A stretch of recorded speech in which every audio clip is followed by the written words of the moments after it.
Hello everyone, Larry Satchwell here.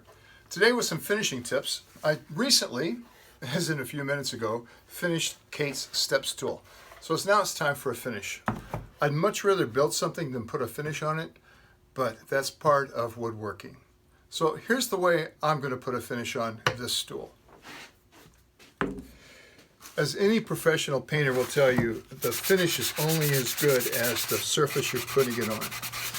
And so I've sanded every board as I built it, and then once it was assembled like this, I sanded it again. This time with 220. As I sanded these pieces individually, I used my random orbital sander, and that can leave little swirl marks. So for the final sanding, I've been going with the grain. Now if you're not sure what with the grain means, well, every piece of wood is going to have some lines running through it, and this is with the grain.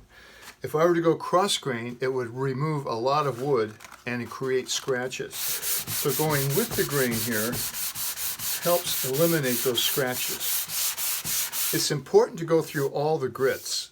I started with 80 grit, then went to 120, then to 150 or 180, depending on what was on hand, and then to 220. So I have an old t-shirt sleeve here and some paint thinner. I'm going to pour a little out, don't need much, and let it soak up.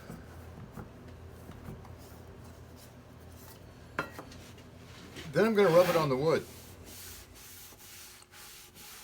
This is going to be very close to the finish. Now, this wood has some punky stuff in it that just can't be avoided. That's part of cherry. But with this, you'll be able to see if you have any of those swirls left. But by going through each and every grit, I don't see any. So on those surfaces that are really going to show, I want to make sure that I've got everything nice and cleaned up. Now cherry has a tendency to blotch if you use a stain on it. I'm not going to stain this wood. I love the color of cherry, and so there's no reason for me to stain it. I'm going to use this MinWax Antique Oil finish. I like it because it's applied with a rag or a brush. You let it sit for about 15 minutes and then you can buff it off. They recommend 2 coats, 24 hours apart. But this is a very hard finish. So this little soft punky wood that's on top here is going to have a nice durable finish because this is going to take a lot of abuse. I'm going to thin this first coat down with a little paint thinner, and I'm going to apply it with that same rag that I checked for scratches with.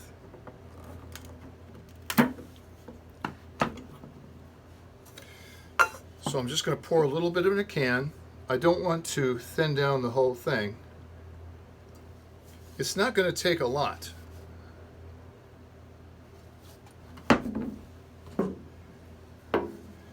And then just a dab of paint thinner.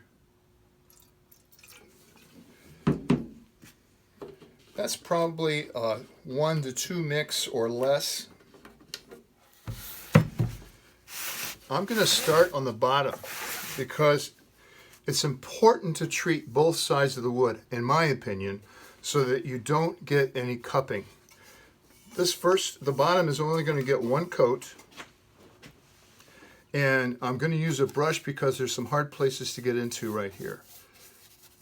This is a very forgiving product. You're going to see drips on the other side, but then I can come right back with it. It smells a lot like boiled linseed oil, so I'm sure that's one of the major factors of it. Goes on very quickly, and I'm going to coat every bit of this. Boy, I love the way that brings out this cherry.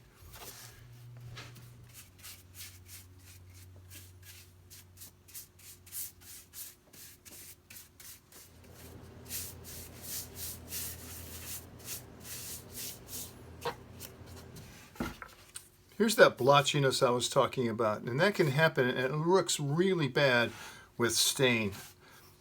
If you're going to stain it, use a pre-stain conditioner. MinWax makes a pre-stain conditioner. You put that on, you wait a few minutes, and you take it off, and you can paint right over it, stain right over it. Looks like I missed a part. Well, it's been about 10 minutes, 15 minutes. I really didn't check. This time I'm buffing it out with an old sock, inside out, so it's kind of like a terry cloth. It's already dry. It got a little bit darker, a little bit deeper. This will get off any excess.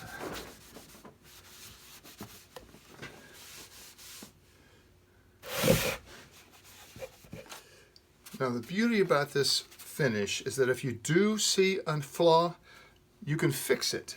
And I see a clamp mark right here. There's no way you can see it. It's very almost invisible to the naked eye, but I know it's there.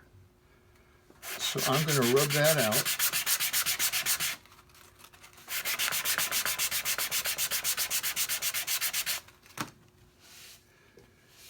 And there's probably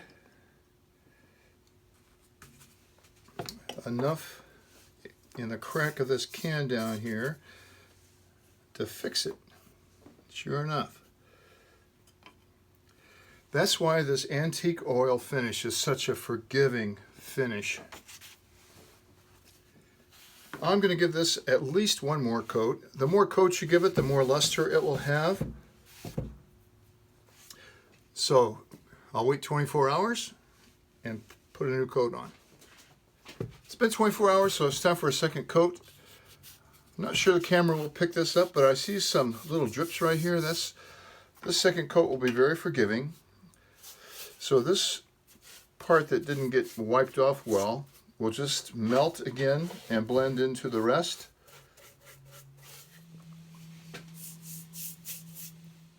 So, like the directions on the back say, in 5 to 10 minutes, buff it out. And that's what we'll do. It's been about 10 minutes, and the second coat didn't soak in nearly as much, and you wouldn't expect it to. So it's time to buff this out. Again, I'm using the inside of a little footy sock. Another thing I like about the antique oil is that you do not have to sand between coats. And when you sand between coats, you create a lot of dust, and then you have to deal with that. And that's usually done with a tack cloth. Well, Kate, here it is. MinWax did not pay me to do this, but I really like their antique oil finish. Put another light on here so you can see the sheen. Low luster. One more thing I'll probably do before I give it to her is give it a coat of paste wax. Happy birthday, Kate.